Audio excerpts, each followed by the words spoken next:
Salve a tutte e tutti e bentornati a una nuova puntata della redazione internazionale di Liberi Oltre, anche questa sulla scia delle elezioni indiane, come quella condotta da Giacomo Solari con il professor Michael Guglielmo Torri, che hanno trattato appunto della rielezione del primo ministro Narendra Modi. Io sono Roberto Palumbo e con noi oggi avremo la professoressa Antara Haldar dell'Università di Cambridge, responsabile appunto del Dipartimento di Diritto del Lavoro all'Università di Cambridge e anche autrice di vari articoli sul think tank Project Syndicate, che si occupa di diritto del lavoro e internazionale, e approfondiremo con lei la riforma così definita Big Bang da Narendra Modi, perché va a intaccare numerosi aspetti della società indiana, specialmente quelli riguardanti le tutele dei lavoratori. Il primo ministro infatti pare determinato ad attrezzare il proprio paese a competere con la rivale sistemica, la Cina, nel settore manifatturiero, e tra le innumerevoli sfide che dovrà affrontare vi è anche quella delle leggi correnti a protezione dei lavoratori indiani, che il leader del partito nazionalista induista, lo stesso Narendra Modi, il Bharatiya Janata Party, ha definito troppo rigide. Ovviamente questo tentativo di riforma del Codice del Lavoro ha acceso un dibattito feroce in patria sulla fattibilità di una tale riforma e come andrà a impattare in concreto sui diritti dei lavoratori indiani. Con la nostra ospite infatti abbiamo approfondito tutte le complessità e i possibili svantaggi di riforme strutturali di questo tipo, come quelle che il primo ministro Modi ha in mente per l'India. Questa intervista sarà condotta in inglese, per cui se volete potete trovare i sottotitoli da YouTube per avere una fruizione migliore, o se non capite qualcosa potete scriverlo direttamente nei commenti e noi vi risponderemo lì qualora necessitiate di un chiarimento. Buona visione. After the European cycle of elections that came almost to an end, today we're going to talk about a different topic, which is a more international one, but one that still has a very big impact on globalization itself. Because today we're going to talk about Modi's bid to reform the manufacturing process of India in order to compete with China and the rest of the world, in order to become a manufacturing powerhouse. And we're going to do this with our dear guest, Professor Haldar from the Faculty of Law at the Cambridge University. Welcome, very welcome. It's great to have you here. She's also a consultant from the United Nations and columnist for the Project Syndicate think tank, which deals with labor law and international law. So great to have you here. Let's start off with the reforms that Modi intends to implement. How do these reforms actually address the challenges that currently are faced by the Indian manufacturing sector? What's your opinion on that? Great to be here, Robertus. Thank you so much for having me. So, as you know, the Modi government has been in power now for 10 years and was just elected to a third term with a little bit of an upset in the electoral results, in the sense that it didn't get the clear majority that it was sort of hoping for and that was anticipated. And it's now the Bharatiya Janata Party, the BJP, which is Modi's party, is leading the National Democratic Alliance, which is a coalition government. So from the get-go, the Modi government has sort of sold itself as a party committed to Big Bang reforms. He's been talking a lot in the last 10 years or so about reforms in the labor sector and in the land sector in particular. In the run-up to this election, he's talked a great deal about the labor reforms that he's going to push through. So in the labor domain, what this essentially translates into is liberalizing retrenchment. Indian labor law is now technically quite strict on retrenchments. Any firm that has more than 100 employees is deemed to be a formal deemed to be in the formal sector. And there are lots of sort of government restrictions on hiring and firing. There are restrictions also on which sectors contract workers can be hired in. And the formal laws are fairly sort of supportive of the formation and the functioning of trade unions. So these are all areas that the government has talked about liberalizing, but retrenchment in particular is, I think, the key issue. There's also talk about reform in land markets. It is a very agriculture-heavy economy still, and acquisition for non-agricultural purposes, there are lots of restrictions on it. He's also made huge investments, very successfully, into both physical and digital infrastructure, and providing sort of direct subsidies to the manufacturing sector, to the order of tens of billions of dollars. $10 billion has been committed just to semiconductors. So the government's doing a lot to support manufacturing and to support industry. And there is a lot of sort of media speculation about whether the government will deliver on the big bang reforms that it's promised. But I just want to sort of add a note of caution here, which is to say that even shock therapy in Russia were big bang reforms, but I'm not sure that they delivered the results that we want. So the Modi government's commitment to reform is to be applauded in certain ways, but I think it's important not to get carried away with the commitment to what the World Bank has named ease of doing business. After all, the World Bank itself has dispensed with the ease of doing business as a metric. Right. Yeah. So how do Modi's proposed reforms, as we talked about, acting on labor law, compare with the strategies employed by China, which is another manufacturing superpower, to become India itself, a global manufacturing hub? So what are the differences between these two systems? How do they compete with one another? Great question, Roberto. And that really is the question of the hour, isn't it? There's a lot of talk about India potentially becoming the next China, about replacing China in its role of centrality in global supply chains. But they're very, very, very different economies. And the moment at which they are coming into global prominence is also very different. Right. So China was able to piece together an entire ecosystem that was able to sort of place it, give it this position of centrality. It had materials and components that were sort of, manufactured nearby. It had world-class infrastructure. It had a large labor force of relatively lower skill, but still sort of literate workers, but also engineers.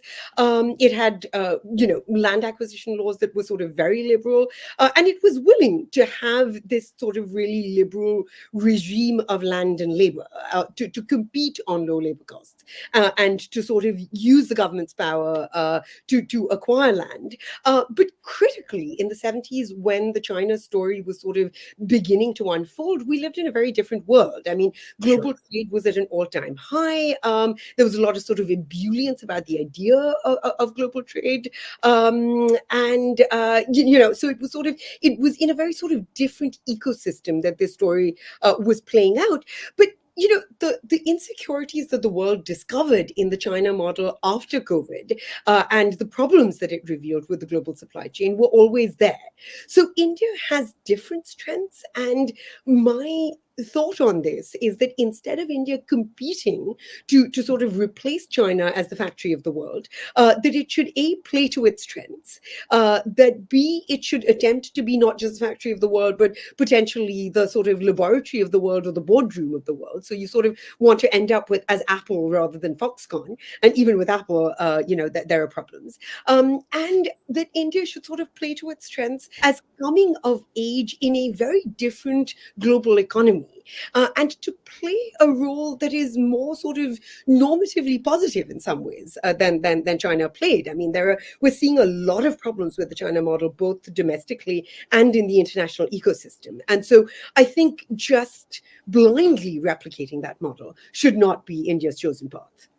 So are there any lessons that India can learn from the China model, just not to imitate it, or are there some aspects that can be actually implemented also in the Indian economy, or they're totally different, as you said? So, there are definitely sort of some lessons to be learned in terms of the streamlining of the sort of the production processes that China was able to achieve. It was of an astonishing scale, and it was achieved astonishingly rapidly. But it's unclear whether, to what extent India can replicate that. I mean, to begin with, India is, and we've just seen this in the last election, fundamentally and resiliently democratic nation. So the protests that we've seen around the proposed reforms to the labor laws are real. And to me, they're a healthy sign. You want to carry your populace with you. We've seen this in the world's most developed nation, the US, where inequality aversion, what economists and psychologists describe as inequality aversion, where the economy is controlled by the 1% and is at the expense of the 99%. People get angry about that. The problems that China is facing as it tries to recover from COVID is ultimately, people feeling that it's been, the process of economic development has been too regimented, has not, carried the ordinary person with them. So I think India's democratic strengths are something that it should play into long term. That may come at the cost of a few points on in GDP terms, but I think longer term, politically and economically, it is far more sustainable to create consensus, real, genuine, on the ground consensus around the development policies that it's adopted. It also has, different strengths. I mean, it has a very, very well developed service sector. In the gamble of colonialism, Indians ended up as an English speaking nation, which is a great strength for the global economy in a certain sort of in a certain sense. Very strong tertiary education, a lot of engineers, a lot of Silicon Valley CEOs are of Indian origin. It has a Right. really strong sort of tech sector, so that's a real strength to play to. But it has also had a very strong philosophical, critical tradition, which I think it can bring to bear, in the development process. But at the end of the day, Chinese workers were provided more support and more insulation by the state. I mean, the state asked a lot of them and sort of marshaled them into sort of the workforce in a very sort of compelling way, but also provided them protections. With female laborers in China, for instance, have a lot more protections than they currently do in India. Places to stay overnight where they can be safe, transportation, things like that, which India could really take a leaf out of China's book there. Yeah. Yeah. In fact, labor protections are a key part of a democratic nation. So, how do these reforms have an impact on Indian workforce, particularly in terms of like job creation or job security, as we already talked about? How can be useful for them or harmful, actually? Again, great question. So one thing that we have to keep in mind when we talk about reforms in India is that the legal system in the country is deeply dysfunctional.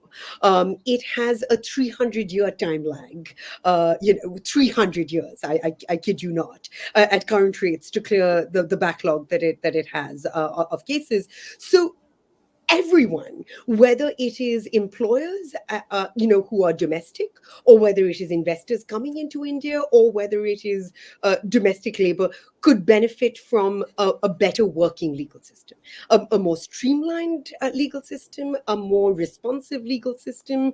And so, in a sense, when we're talking about labor reforms, will legislation of this kind change the life of the average worker on the ground overnight? It won't. It's essentially the government sending a signal about the levels of protection that it is sort of willing to nominally commit to. But even there, the signal that India wants to engage in a race to the bottom with, say, China or Vietnam or Cambodia or Bangladesh to become a site for sweatshops is not a healthy sign. I think the signal that it should send is that it wants to have labor that is not only cheap but capable, It can work on things like, on education, on skilling of various kinds, so that it is a more sort of agile and able labor force, that it's able to sort of press into action in the sort of in the global economy, and protections that are sort of and protections of various kinds, minimum wage, social security, healthcare, childcare, that will accompany incremental flexibility. I think those two things go together.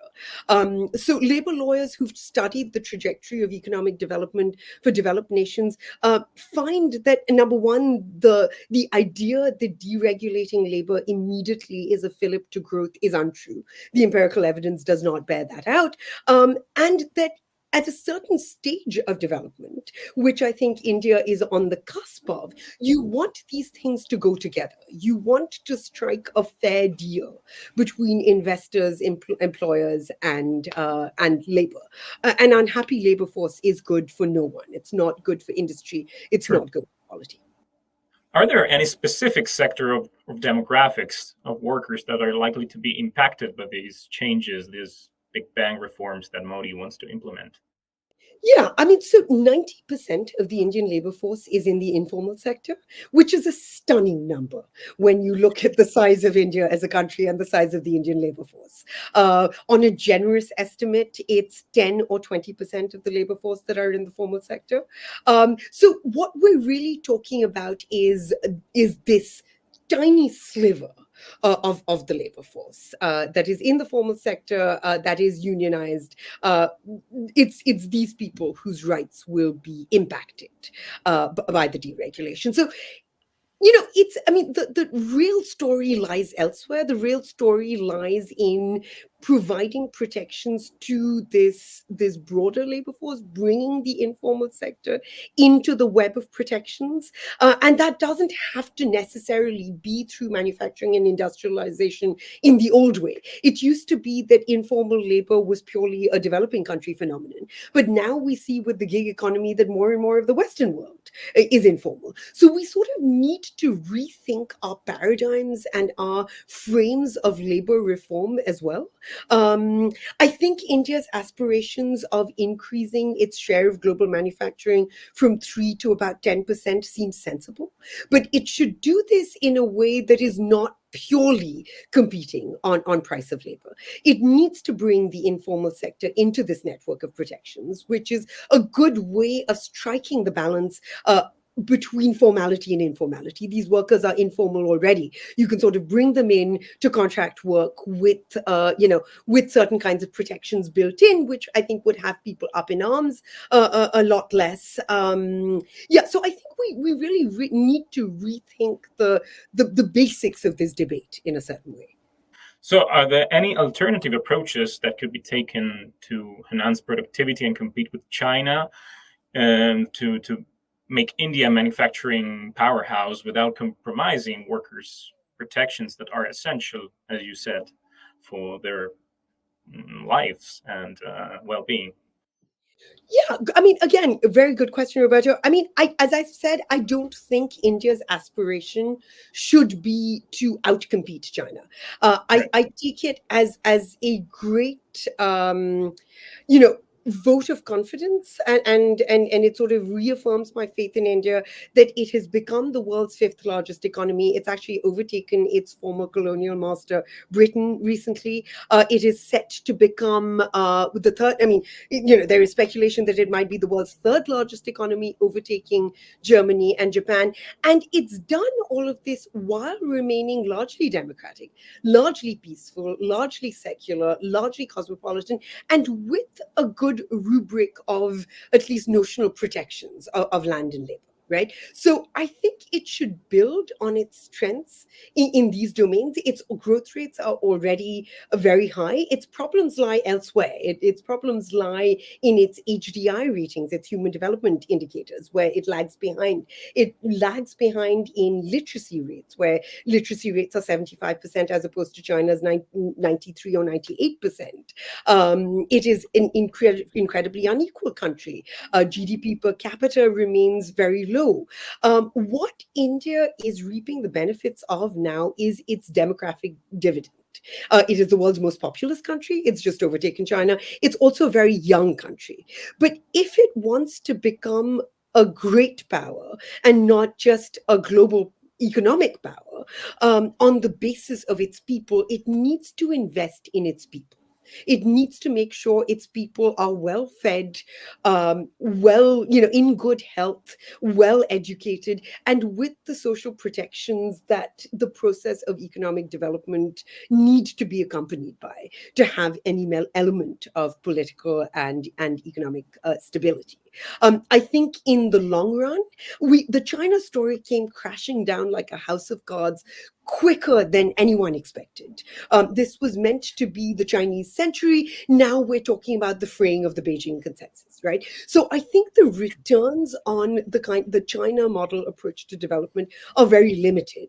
And I think it's time that India cast off its obsession with ease of doing business based on, the Washington Consensus Policy Package. These are ideas from the 80s and 90s that are completely outmoded, that are based on the idea that there is one path to economic growth and development. And I think it should be exploring the plurality of paths that exist. It's also a very interesting moment in the global economy. Things are pivoting fundamentally. We are grappling with climate change at a global level. We are grappling with the AI being ascendant. We are grappling with how to deal with, as a global society, collective action problems like the global pandemic that ground the world to a halt.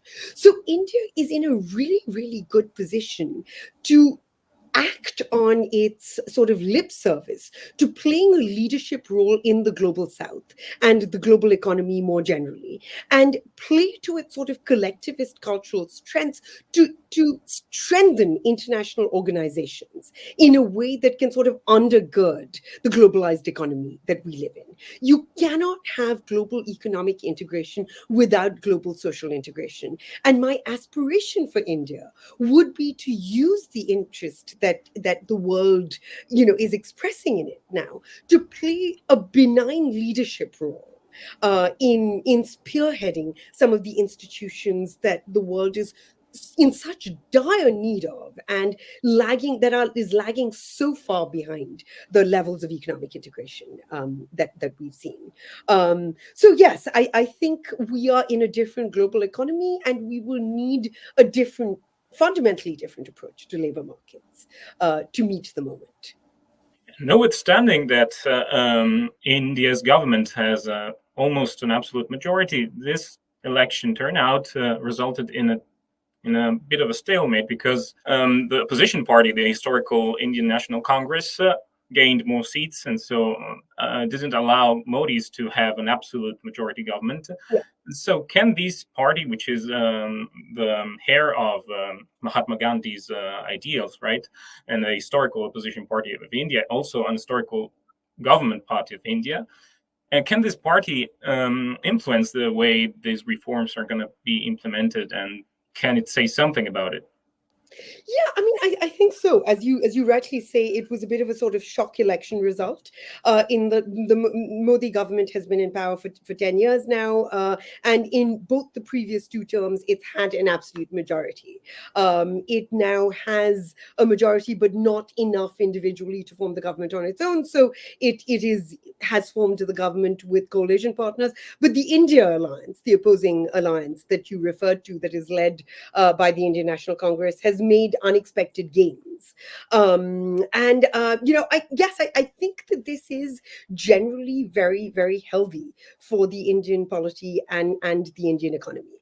Scientific evidence proves that the more ideas one is pooled, that are pooled into the collective brain, the better group cognition ends up being. And so having this range of different ideas at play, I think, will be very good. The government, yes, and I think not. I think the Indian National Congress's instinct to take a more gradualist approach to development, rather than these big bang shock therapy, overnight kinds of approaches, is generally a healthy one. And I think between between the NDA alliance's move fast and break things instinct and the Indian National Congress's spirit of gradualism, hopefully we'll strike a good balance.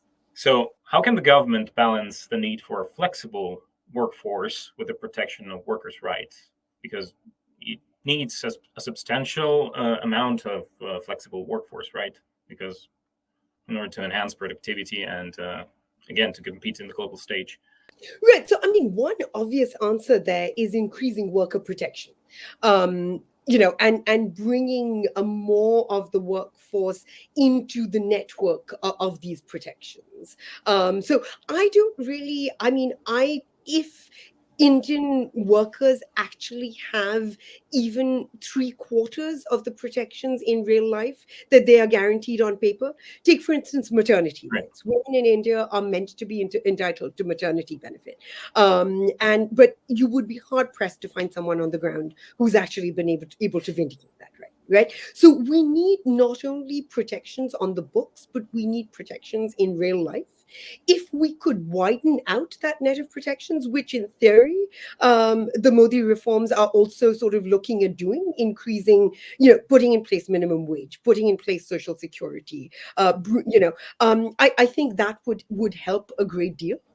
If we had a much, much thicker rubric of protections, I would be far less opposed to liberalizing retrenchment laws and changing the number from 300 to 100, for instance. But against the backdrop of workers and people who are as vulnerable as they are now on the ground in India, it's a very sort of dangerous step to take.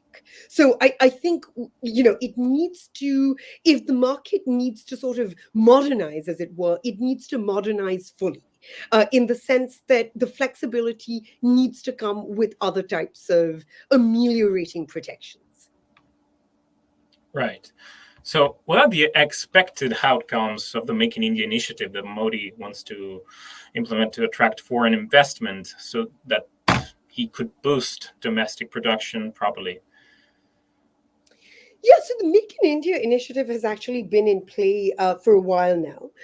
It's a catchy name, and there's a lot of sort of investment that that is going into this. As I said, I think it's a $38 billion commitment that has been made, 10 billion to semiconductors alone, which I think is a sort of positive direction to go in. Unfortunately, it has not been accompanied by the increases in FDI that were sort of projected. But I don't think that this is a function only of an excessively restricted labor market. I think there's a whole combination of things, that goes into these types of sort of, it's a whole dashboard of different metrics that determine things like FDI. And FDI at the end of the day is only one component. There's also sort of boosting domestic production, there's boosting domestic consumption, there's a whole array of different points of intervention. And what are the scales of the unregistered labor force in the Indian enterprises, and what are the numbers? Are those workers without a contract, and without a proper protection also employed in ways that are beyond legality? Yeah, absolutely. And I mean, like we touched on briefly before, the overwhelming majority of the Indian workforce is in the informal sector, in the sense of having, 80 to 90% of the labor force is completely untouched by the protections that we're talking about. Which is why, I find the sort of fixation on, the reform of the labor code to be slightly missing the point if one actually understands the Indian economy. The real action is elsewhere. As I said, India is such a large country that even 10% of the labor force in absolute terms is, more than the population of Mexico. But nonetheless, an overwhelming majority of the workforce and the overwhelming majority of the experience of being a part of the Indian labor force is outside of the formal sector. And this is something that this government really needs to grapple with. bringing that sector of the workforce into the discourse more squarely. Yeah, indeed, China has more protections than India, as you mentioned. And what are these kind of protection, if you can mention some of those that we already talked about? So, to give you an example, there was a recent debate as Foxconn, that does most of the manufacturing for Apple, wanted to sort of move some of its plants and relocate from China to India. There was a debate as they were negotiating with the southern state of Karnataka about employing women laborers, and the option of them sort of working the night shift. Right now, when Foxconn operated in China, there were buses that safely took them from the factory floor to places that they could sort of safely, spend the night in without being sort of intercepted, or work out their own sort of transportation in an unsafe sort of ecosystem. India does not yet have protections of that kind for labor. So it's so saying that the female workforce can work much longer shifts, including through the night, where there is sort of physical insecurity for them, is very different if you provide things like the transportation and the accommodation that accompany those night shifts, versus getting people to work into the wee hours of the morning and then exposing them to the dangers of navigating the sort of the city on their own. Those are the types of protections that I'm talking about. Thank you very much, Professor, for having shed a light on these kind of reforms that would surely have an impact also on the global stage, also in Europe, and of course in India. And the discourse, public discourse, is more complex and more complicated than it seems. So we'll see how Modi's government will implement these reforms, if the opposition party will play a role. And meanwhile, thank you for having shed such a precious light on these kind of big bang reforms, as you called it, because they're very, very huge and the scope is very big. So we will see in the future. And meanwhile, thank you for being here. And I'm looking forward to have future collaborations with you, because it has been really great. Thank you very much. Thank you so much, Roberto. It's been a real pleasure. Wonderful chatting with you. Thank you.